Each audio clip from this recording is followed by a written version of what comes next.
Hi, everybody. Today it is Wednesday, May 20th, 2026, and in New York it is hot outside. So much so that my friend was angry at me yesterday and said that I should just go to hell. I said, I'm already here. That's how hot it is outside. And it's a good segue to what I want to talk about today, which is tomorrow is May 21st, which is the series finale of The Late Show with Stephen Colbert. And that's what my podcast is going to be about today. I want to do a tribute to Stephen Colbert and The Late Show because of the situation surrounding the entire thing. You see, for those who don't know, and by now everybody knows, he was fired because Donald Trump demanded he be fired in order to get the merger approved. Something a president of the United States never usually does because approval usually goes through the FCC, the SEC, and and shareholders. So the fact that the president was doing it to get the merger, and we all know it wasn't a financial decision because if it was a financial decision, as I said months ago, if this was a financial decision, they could have easily asked Stephen to take a pay cut or his crew to take or his staff to take a pay cut, but they also wouldn't have given Trey Parker Matt Stone $1 billion to renew their contract and create new episodes of South Park. Because if you're losing money, then how do you have money to pay for something else? And when someone's losing money, you can ask them to take a pay cut. So obviously it's fishy, and to this day they still maintain financial reasons. But here's the bottom line on this. It's a cheap show to produce because, and I can tell you firsthand from actually being there, there's really not that much visual effects. There's not that much post production that they're doing. They're doing little to no editing in the show because, and I've actually been to several of these tapings, and they actually have a clock. They do it to the T. It's an hour exactly, and they can and yes, they're counting those commercial breaks that I put in quotes because the commercial breaks are usually just a house band playing music for like maybe 5 minutes, and yes, there's a countdown clock, so that's there. So they do an hour per tape, and the only people that are really being paid is Steven and the staff, and it's really all being paid by CBS. And CBS can easily say, hey, we're going to be cutting everyone's paychecks in half because we just can't afford to pay you anymore. But if that's the case, then how do you explain their big name shows like the NCIS franchise, or Matlock? Because, Matlock has Kathy Bates, who isn't cheap either, and you have the CSI franchise, and those are expensive to produce. So how are you justifying that Stephen Colbert is expensive to protect its financial reasons when you have other shows out there in prime time that are way more expensive to produce? And again, when you're shooting in New York, it becomes expensive, and that's why a lot of these shows are now moving to New Jersey because because A, it's cheaper, and they get better tax credits over there. And I can tell you firsthand as an actor, in fact, I got offered a role today. But the funny part about that whole thing is that I got offered the role today for a rush call for a fitting to a role that they turned me down for yesterday. The same exact role on the same exact show. They turned me down yesterday when I said I was completely available. But this morning, they sent me for the same role, a rush call to a fitting, and then wrote, if booked, how fast can you get to Jersey City by 9 a.m.? Now, I said no, not because it was an FU to them. It was because I genuinely had someplace else to be at that time frame that was way more important. And if I had to go to Jersey City on my own, just for a fitting, I realized it would take me longer to get to Jersey City than the fitting was worth it. So there's that. But it's filming in Jersey. And that's why productions. That's why no one's getting acting jobs like they used to be, because all productions are moving out of New York. They're moving more to New Jersey. Like Cupertino, which I was on like 2 weeks ago, there's a studio in Kearney that they shoot there because it's cheap.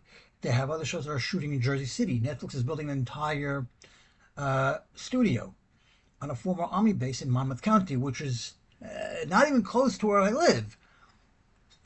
So when you tell me it's a financial decision, when you publicly release that and you expect me to buy that excuse, it's a bullshit excuse, because who are you fooling? Who are you getting at? It's Stephen Colbert was fired for the same reason why Donald Trump wants Jimmy Kimmel fired, because they say things they don't agree with, because they actually speak the truth. And when you have somebody like Donald Trump who's an authoritarian, and the truth is whatever they want you to believe, you're not only infringing on, you're not only telling people that, you're basically infringing on the people's First Amendment rights, which is explicitly stated, I can say anything I want within reason as long as no one's getting hurt. And yes, even hate speech is like that. The only difference between that is that David Ellison, or his father Larry Ellison to be exact, are MAGA acolytes, who are, yes, in fact, part of that cult. And in order to get the approval merged, they had to kiss the ring of the king. They had to kiss the king's ring, and saying, "We'll give you the merger, tit for tat. We'll give you the merger if you give us what we want."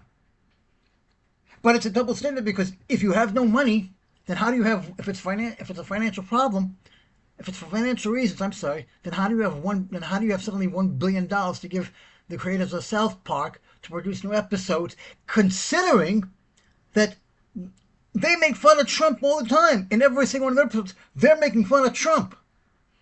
Now they're making fun of Trump, and I don't usually watch South Park, but the season premiere was all they were talking about, because they were making fun of his wiener. And so I had to see it, and I'm like, you know what? And yet, they're okay with that. But they're not okay with what Jimmy Kimmel says, and they're not okay with what Steven Colbert says. So let's fire both of them. But Trey Parker, let's give him $1 billion, and let's continue bringing new episodes of South Park in the year. So there's blatant hypocrisy here. There's easy double standard here. And a bunch of contradictory bullshit as well. Does anybody not understand that? Regardless of that, Stephen Colbert has the last laugh, because now he's realized it. Because now, since he's fired, he has nothing to lose, and so he can do whatever he wants, and he's been doing that. And it reminds me back in the day of Conan O'Brien, and the Tonight, when NBC took away the Tonight Show from him to give it back to Jay Leno, which it turned out was Jay Leno's idea and not NBC's, because he retired but then decided he wanted the show back, which I thought was a big, which I believe me, in my opinion, I thought was a dick move, because you can't give somebody the Tonight Show and then take it away from them to give it back to the person who gave it up, because wouldn't that be an Indian giver?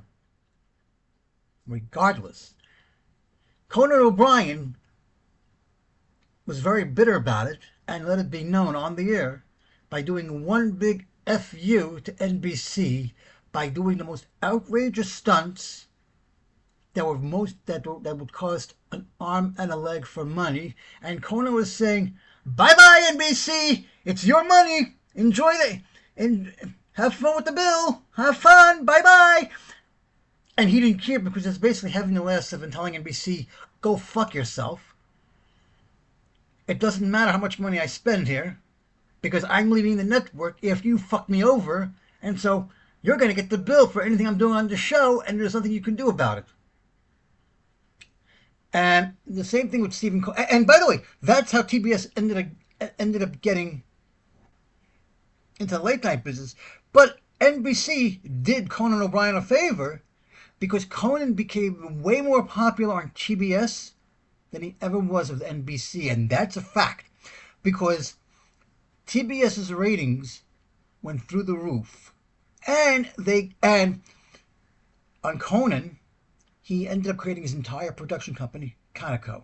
But you have Tom Hanks to thank for that because he would go and call. I believe it was Tom Hanks who came up with the name Team Coco, and which now is what he uses. But anyway, so TBS is where Conan became a star, and TBS basically allowed him to do whatever he wanted. The only caveat was that NBC says you can't take these characters with you because they claimed they owned it, like the masturbating bear, which was the most stupidest act I've ever seen, but it was funny. There was no point to it. It was just pop toilet humor that you can get away with at 12:37 at night. But without NBC's firing Conan, without Conan agreeing to leave NBC, Conan may not be the big star that he became today. Because without that, there would have been no TBS late night show. There would be no Team Coco. There would be no podcast. There would be no podcast, and you wouldn't have the HBO show Conan O'Brien Must Go, which won an Emmy. And little known fact, Conan O'Brien wrote on The Simpsons early on in the seasons. Conan O'Brien was an unknown who was a writer on The Simpsons and one season on SNL. Fun fact, I was supposed to guest star on SNL. My sketch was cut. But we rehearsed it, and it got cut at the end of the day. Fun fact. And Steven Colbert is going to be just fine.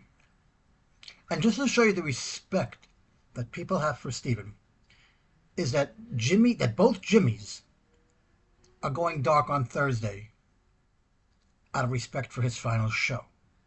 And by going dark, I mean they're going to have a repeat episode on Thursday. They're doing shows this week.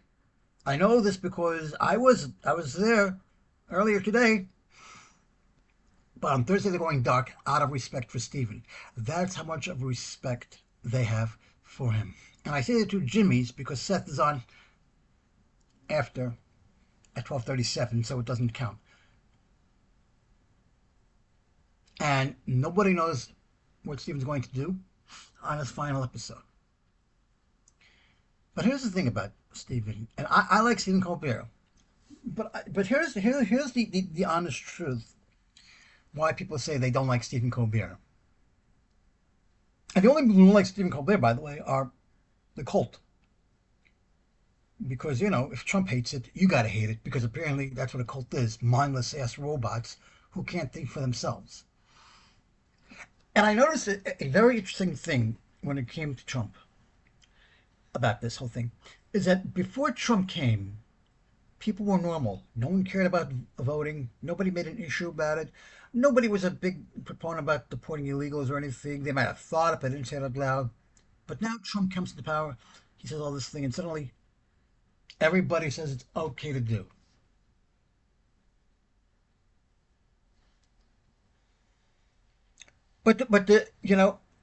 And people say they don't like Stephen Colbert because he makes fun of the president. But what people don't understand is it's nothing new. Since Steve Allen created the Tonight Show, every president has been made fun of. And that's a fact.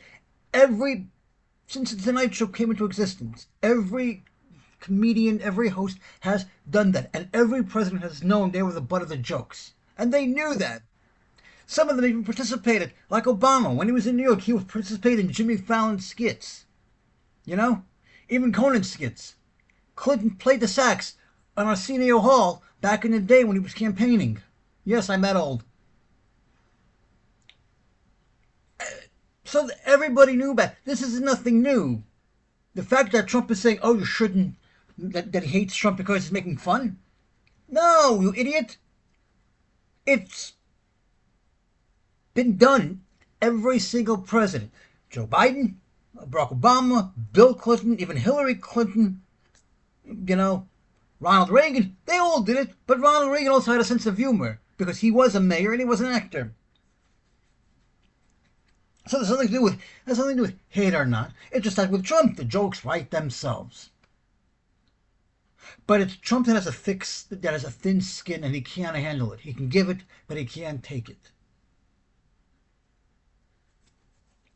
So it's nothing to do with financial gain because Jimmy Kimmel, they tried that with him and it backfired spectacularly. I really don't think Disney is going to try a second time when the first time backfired because they probably know likely that it would backfire the second time, but even worse than before. But anyway, Stephen Colbert is having a last laugh because he has nothing to lose and nothing to gain here. So he called it as it was, where he says the entire deal was bullshit, and he said it was a bribe because Paramount paid the Trump administration either $6 or $16 million for a bullshit lawsuit, which was accurate, and it was basically a bribe, and he spoke out against it. And here's the thing: Stephen Colbert is not a stupid man. In fact, he's probably the only person in late night, aside from Jimmy Fallon, who actually knows things. Because Stephen Colbert is an expert on all things Lord of the Rings. In fact, he's writing the next chapter in the Lord of the Rings, and it turns out he pitched it to Peter Jackson. Peter Jackson wasn't intending on writing any more Lord of the Rings. He wasn't intending on making any more movies. But Stephen Colbert pitched it, and apparently he pitched it months ago and had nothing to do with the cancellation. And in fact, he even had two of the stars from the show, from Lord of the Rings, on his show, and he was a complete and utter nerd in front of them, and they even quizzed him, and he knew and he is smart. Because here's the honest truth. He actually studied. See, people only believe what they want to believe, or people believe what they're told to believe. But here's the thing: he studied to be a dramatic actor, and he became interested in improvisational theater. And over there, he met a director from the Second City. He first performed as an understudy to Steve Carell and his friend Paul Dinello, who now works with him on the show. And he also met Amy Sedaris. And I didn't know this, but Colbert also performed on the Dana Carvey show. And then wrote for the show before collaborating on another show called Strangers with Candy. Then he worked on the Daily Show, where he got his own show called The Colbert Report, where he played a obnoxious, annoying character. In 2005, he left when CBS hired him to take over The Late Show from David Letterman in 2005. No, actually, I got that wrong. I'm sorry. In 2005, he left The Daily Show to host a Colbert Report, where he played an obnoxious, annoying character. It was a parody of personality-driven political opinion shows, in which he played a character-reached version of conservative political pundits, earning Colbert an invitation to perform as a featured entertainer at the White House Correspondents Association in 2006, which he did in character. This event led to the series becoming one of Comedy Central's highest-rated series. When he entered the Colbert Report in 2005, he got hired because he was hired to replace David Letterman at The Late Show, who was retiring as host. And in 2017, Colbert hosted the 69th Primetime Emmy Awards. Now, The Late Show exists because of David Letterman. Without David Letterman, there would be no Late Show. And that's a fact, because the only talk show that CBS actually had was the Late Show with Tom Snyder.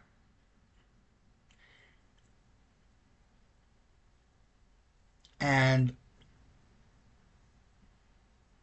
here's another instance of where NBC screwed over their talent, because Johnny Carson wanted David Letterman to succeed him as host of The Tonight Show, even though Jay Leno was a guest host many times for Johnny on the Tonight Show. Johnny Carson considered David Letterman his protege, and he wanted Letterman to succeed him. When the brass at NBC said, "No, we're taking Letterman, and we're taking Leno," an entire fight erupted, which was also the basis of The Late Shift, which was a television movie that aired on HBO. It was a book that turned into a television movie, and a lot of behind-the-scenes chaos. When David Letterman, who already had a show on NBC, but when NBC picked Leno instead of him, he disappeared and told NBC, "Go fuck yourself," and he really left. But he left because he felt betrayed and he felt hurt, because he had been there for years on NBC and gave them all the ratings. And he felt that he was actually going to get the Tonight Show because everybody at NBC had respected Carson, and whatever Carson said, they took at face value. And the fact that they told Carson to go fuck himself and that Fred Leno was the straw that broke the camel's back. So, David Letterman leaves from NBC, and everybody's going after him. At this point, Kimmel did not have a show yet. Kimmel had a show called The Man Show, also on Comedy Central. So at this point, ABC is looking for a show as well. So they're all testing the waters. We all know how that turned out. They needed a place. They fixed up the Outspoken Theater that was laying dormant for years.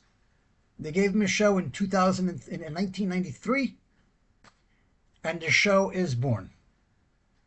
But Letterman did something really, really smart that he didn't do at NBC, and he learned and this was his own lesson that he learned, is that own your own shows, which he did. He created Worldwide Pants, which is his production company, which means he now owns his entire show library, which means he can put it on wherever the hell he wants, and CBS can't stop him. And when Craig Ferguson did his own show, David Letterman owns that show as well. And David Letterman may not be as funny, in my opinion, but he's a smart person, and he spoke out. They actually went to Letterman to interview him, knowing that The Late Show was going away. Because CBS could easily replace Steven Colbert. But instead, they're retiring the entire show and basically gave it up, without realizing that the CBS is only in the late night game because of Letterman, and they made CBS what it was, and CBS is what it is today because of David Letterman. Because if David Letterman was on ABC, there may not have been a Jimmy Kimmel. And if Jimmy Kimmel went to and Jimmy Kimmel would have been on CBS, well, we don't know what would have happened. But the truth of the matter is that The Late Show is actually Letterman's baby, and he's very hurt by that. And that is why when he was on Colbert last week, they started destroying the property of CBS on the roof of the Outspoken Theater. Because Letterman is bitter, and people are asking, why would Letterman be bitter? He's not on the show anymore. No, he's not. You're right, he's not on the show anymore. But The Late Show is his baby. There were only two hosts of The Late Show, Letterman and Colbert. And Colbert got the blessing of Letterman to take the show, because Colbert said he wouldn't take the show without the blessing of David Letterman, and that's respect. And a lot of people still respect David Letterman. But David Letterman wasn't going to stay at NBC when they didn't respect him. Because if you're expecting to take over something and then you don't get it, you're not really disrespecting me. You're disrespecting my mentor who wanted me to have the show. And the truth is, would David Letterman still be at NBC had he been the host of the Tonight Show? We'll never know. There is no way to know that. Would Jimmy Fallon, excuse me, be the host of the Tonight Show now had David Letterman taken the Tonight Show and then he retired? Again, there's absolutely no way to know. TV is a fickle bitch, and it's a funny business. And take it from somebody who's in the industry.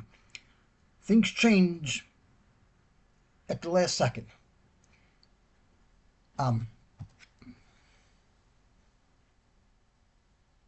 So Colbert, and to show you how respected he is, and to show you how of a smart person he is, and how good his show is, he won 11 Primetime Emmy Awards, 2 Grammy Awards, and 3 Peabody Awards. Plus, he was named one of Time's 100 most influential people twice, in 2006 and 2012.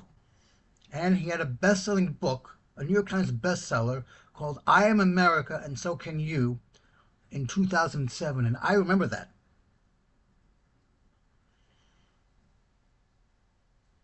He grew up in a Catholic family, and he's Catholic. And he actually grew up, in interviews he has said his parents taught him that it's okay to question the church and still be Catholic. I'm Jewish and I question my religion all the time. It's okay. It goes back to what I said earlier about identity. If we don't ask questions, we don't know. And asking questions helps us learn about ourselves also. He had a pretty conservative upbringing.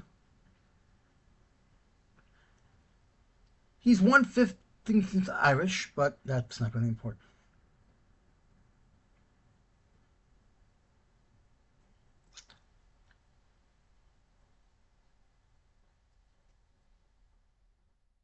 He did go to an Episcopal school. He did grow up in South Carolina, even though he was born in D.C.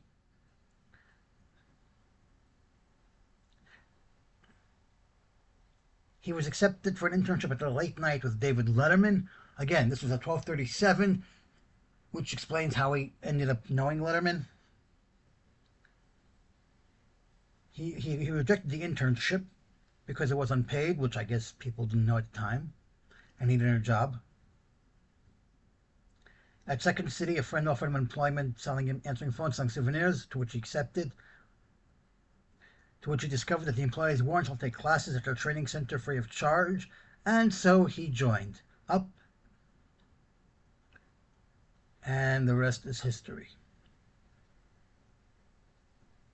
Smigel, who plays Triumph, was looking for Carol, scouted Colbert at Second City, became obsessed with working with him, and tried to get him hired at Saturday Night Live, for which Colbert unsuccessfully auditioned for in 1992.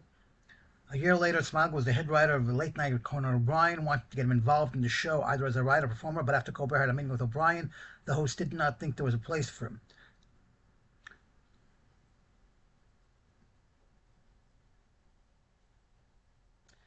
Skipping ahead, The Daily Show, where he was on from the 1997 to 2005. You know, people get their start on Saturday Night Live. Well, there were many people who actually got their start on Daily Show as well. Rob Corddry, Steve Carell. They started on Daily Show, and the rest is history. Now they make movies, and Steve Carell went to make the hit show The Office. So The Daily Show makes stars everyone. Unlike Stewart,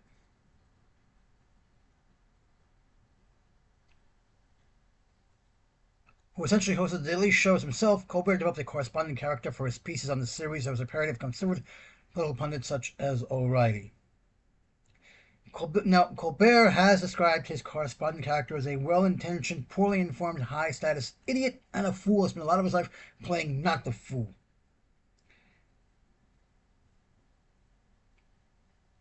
Anyway, the Colbert Report ended up from 2005 to 2014. 9 years.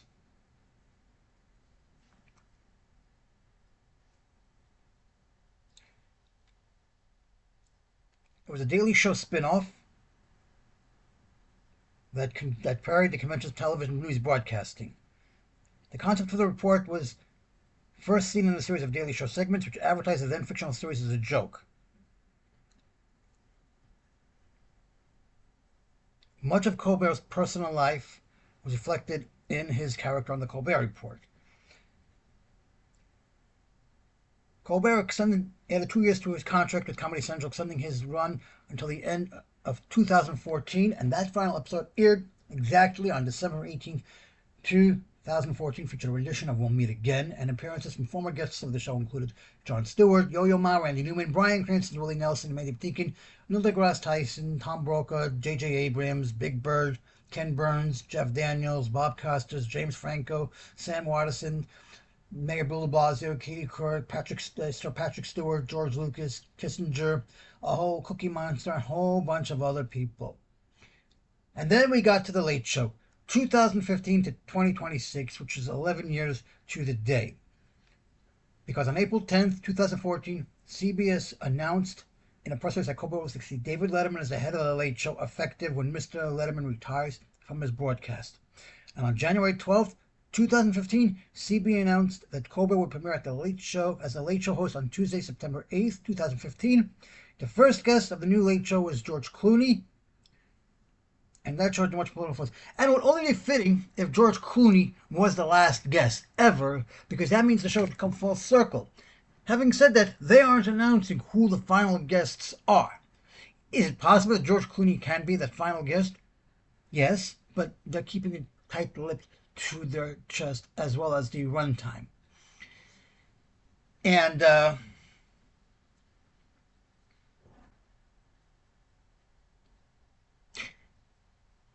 in 2015, the funny thing is that during Trump's first term, no one cared. He didn't really care about Colbert making fun of him or anything like that. I was having this conversation yesterday with somebody about this, and I said, yeah, he was bad in his first term too, but not as bad as he is now, because in his first term he had people to keep him in check, and he vowed that if he was going to if he would win a second term, he would have people who are loyalists and yes men, and that's exactly what we have now. People who will inexplicably be loyal to him and never say no to him. But none of this was an issue back in the day. You could do a talk show, say whatever you want. And maybe Trump complained, maybe he didn't, I don't remember, but it was fair game. And you would even have Donald Trump going on these shows at one point. I don't know why, but he did. And one of the things I always, and I've never used to been, and to be honest with you, I've never watched the show religiously. I watched it here and there sometimes when I was killing time or whatever. But Stephen Colbert's market was really more of an older crowd. And yes, I've been to the show and I see young people going there because if you're from out of town, you want to say you've been to a TV show or whatnot. But Stephen knows the audience. He knows his audience. And you have to do that. It's important. You have to know your audience, because if you don't know your audience, your show is probably not going to succeed. But anyway,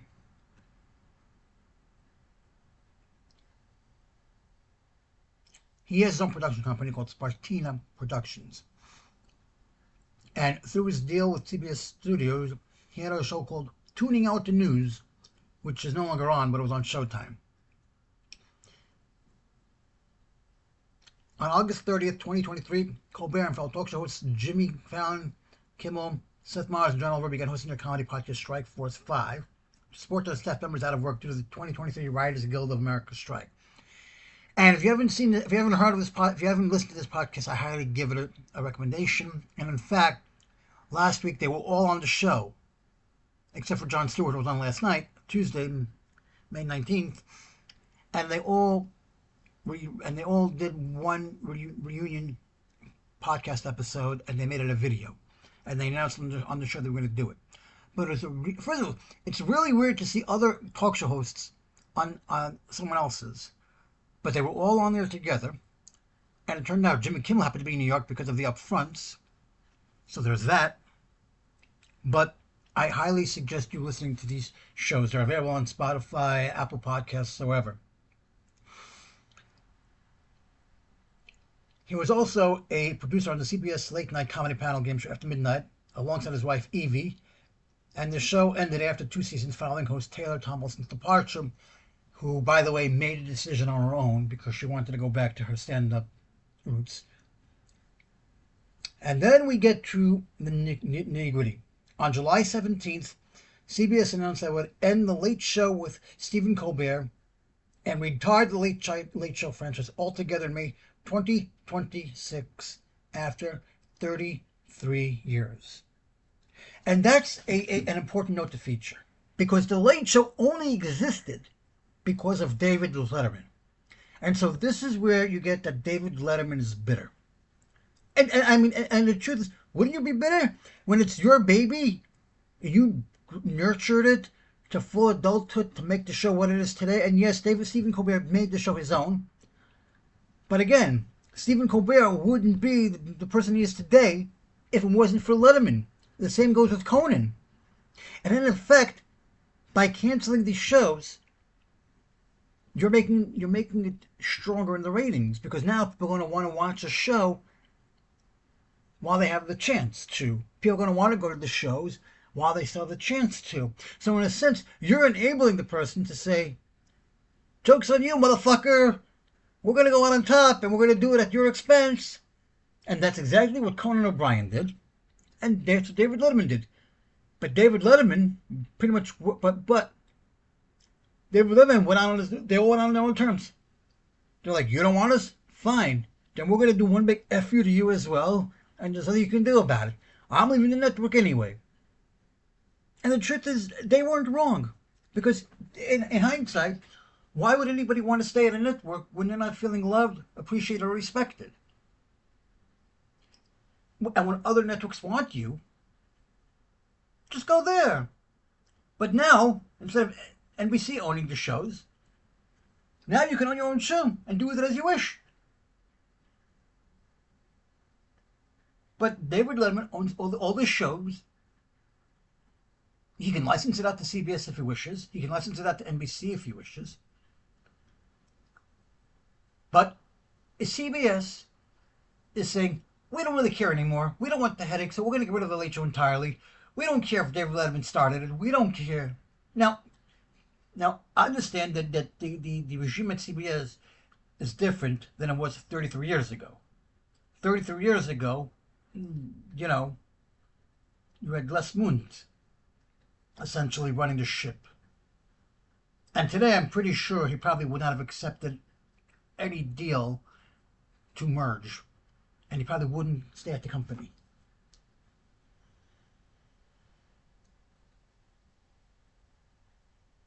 And the network said point blank, the show has been #1 in late night for 9 straight seasons. Great. So if you're #1 for 9 straight seasons, then how the fuck are you losing money? If you're #1 in late night TV for 9 years running, then how the fuck are you losing money? Seinfeld was a top 10 show. And after 9 years, Jerry called it quits. And NBC offered him an extra $1 million. NBC offered him a shitload of money for a 10th season. And Jerry said no. Why did he say no? He says, because you want to go out on top. Because just because we're a highly rated show this season doesn't mean the next season would be the same. And he said, go out on top and leave them wanting more. And that's exactly what he did. And you know what? Seinfeld today is still the highest rated show in syndication history. That and Friends. And Jerry left on his own terms. To him, it wasn't about the money. NBC begged him NBC pleaded with him, and Jerry said, no. It's my show. We're going on my terms. My name is attached to it. Larry's name is attached to it. And I want us to go out when we're still in the game. And that's what he did, and that's called respect. So if you're a number one show for 9 years in a row, then how can it be a financial decision? Because you don't cancel a hit show. Ever. Eventually, the show will end. Eventually, because it's not easy to do these late night shows every day. It's not a 9 to 5. It is a 9 to 5 job, believe it or not. Even though, because they do tape the show at 4 o'clock. In fact, I'm going to the Daily Show with Jon Stewart on June 1st. And they said the call time to show up to the studio is at 4:15. Okay? Which means they're likely taping that show at around 5:30 because they said expect to stay until 7 p.m. And it's the same day tape. So it is a regular job. But here it is. They released a statement stating, our admiration, affection, and respect for the talents of Steven Colbert and his incredible team made this agonizing decision even more difficult. With much gratitude, we look forward to honoring Steven and celebrating the show over the next 10 months alongside its millions of fans and viewers. Which is bullshit. Because 2 months ago, they literally started deleting things from The Late Show as if it never existed. They couldn't even wait for him to get off the air. So how can you make a statement like that, but then suddenly start taking pictures of him off the wall? Starting to erase the existence of The Late Show as if it never existed. I mean, think about that. You walk into the halls of CBS and you see shows like I Love Lucy on there. You see Murder, She Wrote, another CBS show. Why are those shows on the wall, but you have to disconnect from Late Show? Because you're trying to cave to Donald Trump? You can't make a statement like that. That's contradicting yourself. That's saying, yes, we appreciate all the work you do. We have affection for you, we admire you, we respect you, but fuck you. Your show will never exist again, and we're going to make sure of that. So explain that to me. The show's cancellation, stated to be due to high production costs and declining advertising revenue, has been subject to speculation that it was tied to a settlement agreement reached 2 weeks earlier between Donald Trump and the network's parent, Paramount Global, in the former lawsuits against CBS filed back in December of 24, alleging deceptive editing of a 16 minutes broadcast featuring then Democratic presidential nominee Kamala Harris, which occurred as the company sought FCC approval regarding the transfer of its broadcast station license for its merger with Skydance Media, which was completed on August 7th when the merged company was reincorporated as Paramount Skydance. Fellow talk show host Kimmel defended Colbert, calling Paramount's side of reasons nonsensical, while Trump cheered it and said he absolutely loves that CBS canceled Colbert's show. Letterman said about the stated financial rather than political reason for the cancellation, I'm just going to go on record as saying they're lying. They're lying weasels. And yes, Letterman was quoted as saying this, and yes, it is complete and utter bullshit. And ad revenue is not down. Because if you're the number one rated show for 9 years in a row, don't you think companies would want to advertise on a top rated show? Because that's where they're going to get the most viewers? Forget the fact that the show is on at 11:35. Let's forget that for a second. But wouldn't you want to advertise your products on a show that's highly rated? I mean, look at Seinfeld. They were charging lots of money for advertising, but the price back then isn't the price that it is now. And the keyword over there is Trump cheered that Colbert was canceled. He cheered. That is proof that he had a hand in it. Because what normal person would be cheering that you just put hundreds of people out on the streets who are losing their jobs simply because you don't like the show because they're making fun of you. And you're celebrating that they're out of a job for no apparent reason other than your hatred. Think about that. But CBS is releasing a statement saying, "Hey, we respect you. Thank you for 30. Thank you for 11 years. But hey, go fuck yourself. We're erasing all points of your existence." And if you're going to do that, fine. But thank David Letterman in that same sentence, because without David Letterman, you wouldn't even have a Stephen Colbert, and without David Letterman, you would have no Late Show. So you're acting as if none of this is relevant anymore, and you're just throwing the towel and saying, "We're going to sell we're going to sell our time, our 1 hour time slot to anybody who wants it." And Brian Allen picked it up. But anyway, they said, "We're not done with the late show. We're not done with late night. We're just going to reformat it and take a step back and spend a year trying to come up with something better." Why? Why do you need to retire the Late Show name? Just hire a different person. Hire me, for fuck's sake. Why do you got to get rid of the name? The Tonight Show will never die. The Tonight Show has seen Steve Allen as the host. Then you have Johnny Carson. Then you have Jay Leno. And now you have Jimmy Fallon. And who knows? Maybe one day when Jimmy Fallon retires, Seth Meyers will get it. You never know. And Jimmy Fallon started his career on, you guessed it, SNL. So, why don't you take a playbook out of NBC and just hire somebody else? You did that with the Late Show when Craig Ferguson said he was done with the show. You didn't cancel it. You hired Craig Ferguson. You hired James Corden, I mean. And James Corden ended the show on his own terms. But his reasoning was he wanted to go back to England and spend time with his family and going back to doing what he loves best, which is acting. Because that's what he did originally. Until James Corden had a show, nobody in America knew who the fuck James Corden was. James Corden became famous because he had this show called The Late Late Show. And CBS ended up retiring The Late Late Show because they felt it really wasn't needed anymore. But they never said it was because of financial reasons. Craig Ferguson ended The Late Late Show. He did it on his own terms. But he was funny as hell. And he flirted with the women like crazy, and that was the best part of the show. And when they offered him the slot of The Late Show, he said no, because he said, if I move to 11:30, then my humor and shit that I do at 12:37, I can't do it at 11:30 because it's still too early in the night. And it'll change the entire dynamic of the show, of what I do. And he was right. And a lot of what Craig Ferguson did on The Late Late Show made absolutely no sense. And that was the beauty of it. He had a robot as a sidekick. Nobody understood why. I saw one of his bits, I saw him in person, and when he was taking questions from the audience, his opening act was the guy who voiced the robot. I forgot his name. I think his name was Lenny or something, or Lester. And I said, what's the point of the robot? He had a horse too. He had a dancing horse also on their show. It made absolutely no sense. But that was the point.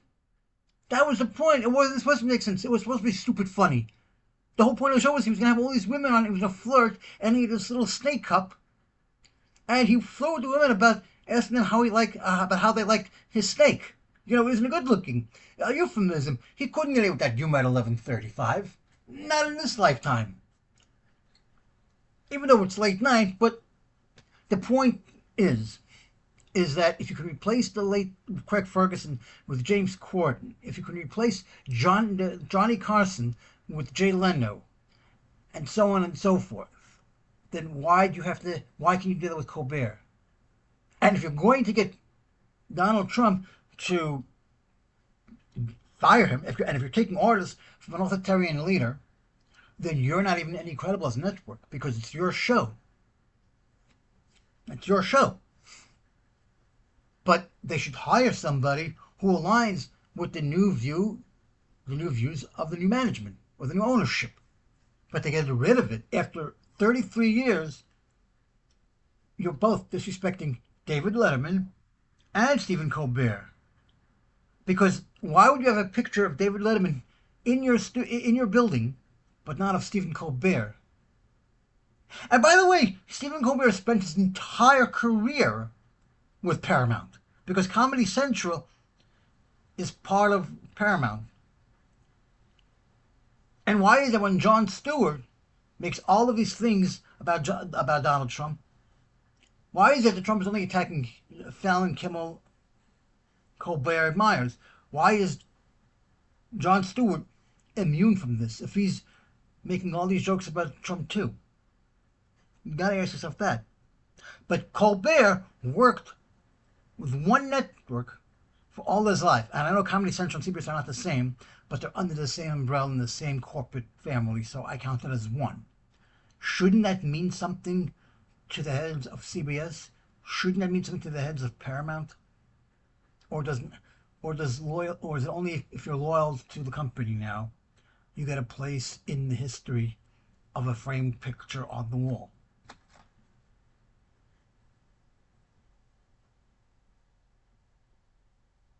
Although by his own account he has not particularly been political before during the cast of The Daily Show, Colbert described himself as a Democrat, according to an interview he did at the Kennedy School of Government at Harvard Institute of Politics back in 2004, where he said he has no problems with Republicans, just Republican policies.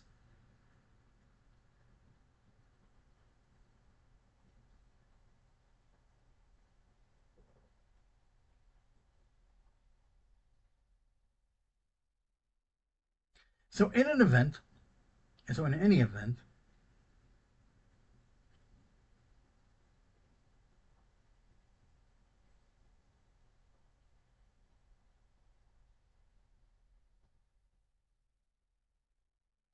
Stephen Colbert, for those who don't know, is a smart man. He knows his stuff.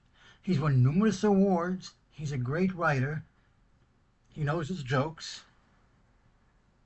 And Stephen Colbert will have the last laugh. Because if people think he's just going to go away, he's not. He's co-writing the new Lord of the Rings movie, which might be a good thing or not, I can't tell you.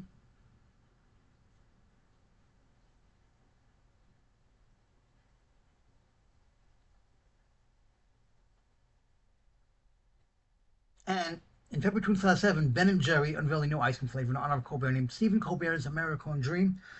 And Colbert waited until Easter to sample the ice cream because he gave up sweets for Lent. And he donated all the proceeds to a charity through his foundation, America Cone Dream Fund, which distributes the money to all various causes. And at least 5 species have been given scientific names honoring Colbert. In California, in 2008, a species of California's trapdoor spider was named Apatostichus Stephen Colberti. The spider was named for Colbert after reported on his television series that Jason Bond, a professor of biology at East Carolina University, had named a different species of spider called Mr. Microphilia Neil Youngi after the Canadian rock star Neil Young began to appeal for a species of animal to be named after him. Anyway.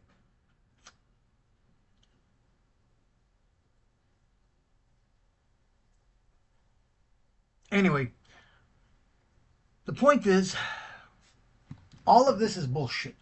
CBS released a statement saying one thing in a press release and another thing publicly. And when everyone is telling you the same thing that is complete and utter bullshit, you have to wonder exactly. You have to wonder and ask exactly what this is, which was exactly what it was: a bribe. They paid hush money to Trump for a frivolous lawsuit in hopes that he would be left. They would leave him alone. That Trump would leave him alone, and Colbert would stay on the air.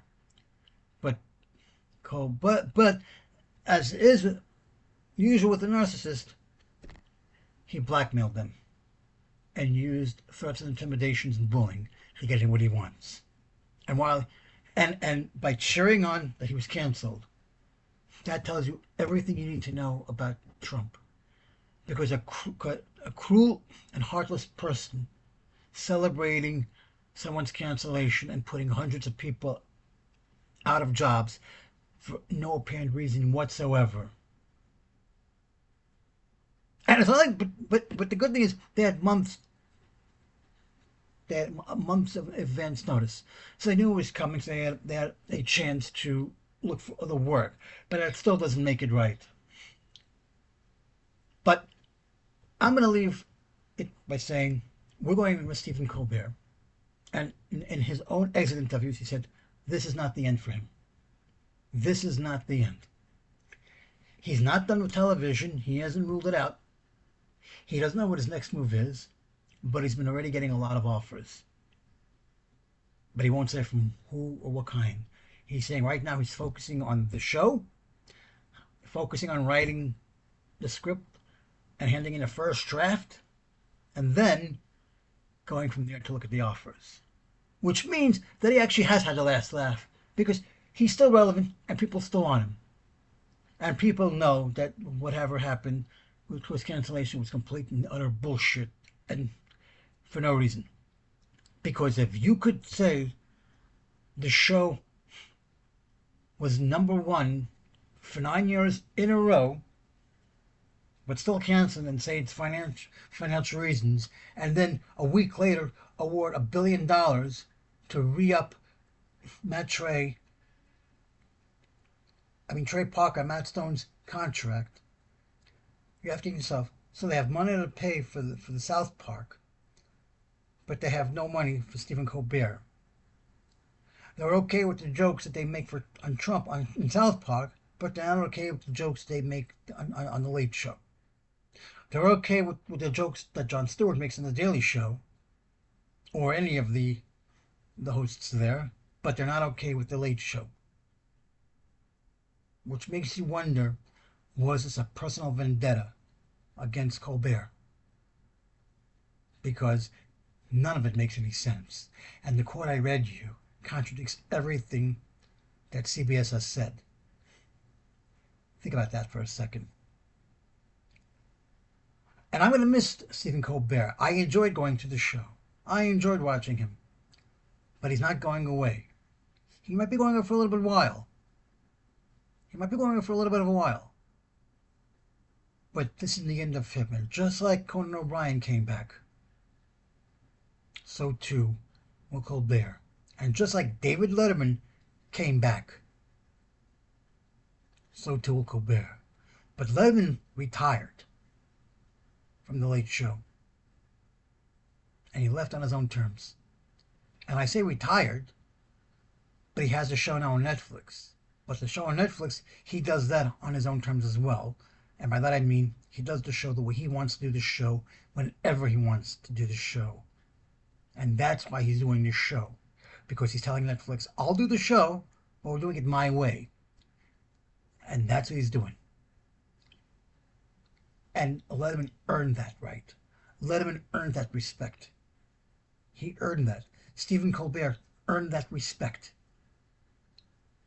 Colbert came from nobody to a somebody. And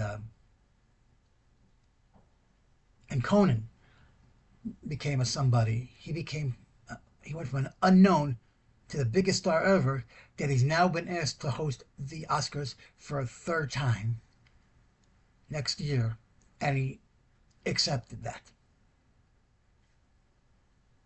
Kimmel, they're all, and when they are not doing a new show, when they're not doing a new show because Colbert is doing his final show, and out of respect they're going dark, well, aren't the networks losing money that night too because they're not producing the show? But that's irrelevant. It's just to show you the respect they have for Colbert, for their fellow colleague. That if they're willing to go dark for one night to honor the man in late night, that says more about that proves that Colbert is the winner and Trump is the loser. And that shows that Colbert is having the last laugh, and always will, because he's not going away. Trump will be going away, and when he goes away, people will be celebrating. And Colbert is going away, but he'll be back. And I just want to say, Colbert, you will be missed. Stephen Colbert, you will be missed. You are funny, you are accurate, you are factual, you are topical, and you're always spot on. And it doesn't matter what the naysayers say. Haters will always hate, but you are somebody. Donald Trump is a nobody. You're a winner. You will always be a winner. Donald Trump is a loser, will always be a loser. And to Stephen Colbert, I'm sorry that you had to go out this way instead of on your own terms, but I wish you the best of luck on your future endeavors, and I can't wait to see what you do next. Thank you for 11 years.